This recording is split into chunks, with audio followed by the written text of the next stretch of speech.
একজন ওল্ড প্লেয়ারের মুখ থেকে এই কথাটা তখনই বেরোয় যখন সে তার স্কিলকে হারিয়ে ফেলে। যেই পুরানো প্লেয়ারের গেম প্লেটা দেখে আজ তোমরা হাসছো, এমন একটা সময় ছিল যাকে কাস্টম খেলার জন্য সর্বপ্রথম হায়ার করে নিয়ে যাওয়া হতো।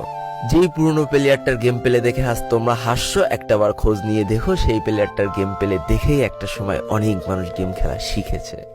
যেই ওল্ড প্লেয়ারটার খেলা দেখে আজ তোমরা তোমাদের গ্রুপে নিতেও লজ্জা পাচ্ছ, খোঁজ নিয়ে দেখো সেই ওল্ড প্লেয়ারটা কোনো একটা সময় কোনো একটা গিল্ডের লিডার বা অফিসার ছিল। যেই ওল্ড প্লেয়ারটা আজ তোমাদের রিভাইভ দিতে যেতে ভয় পাচ্ছে, মনে রেখো একটা সময় ছিল যখন এই প্লেয়ারটাই পুরো মাঠ একা ফাঁকা করে বুয়া নিয়ে আসতো। যেই নতুন প্লেয়ারগুলো শুধুমাত্র ডাইনামিক ডুয়োর সাথে গেম খেলার জন্য সারা রাত জাগো, তোমরা মনে রেখো যারা ওল্ড প্লেয়ার ছিল তারা সারা রাত খালি ট্রেনিং পিটাতো নিজেদের স্কিল ভালো করার জন্য। আমি জানি আজকের দিনের যারা অন ট্যাপ মারা প্লেয়ার তারা কখনোই ফিল করতে পারবে না যে বসে জুম করে উঠে হেডশট মারার মজাটা আসলে কি ছিল। আমি জানি যেসব ওল্ড প্লেয়াররা এই গেমের থেকে হারিয়ে গিয়েছে তারা এই গেমটাকে আজও ভালোবাসে।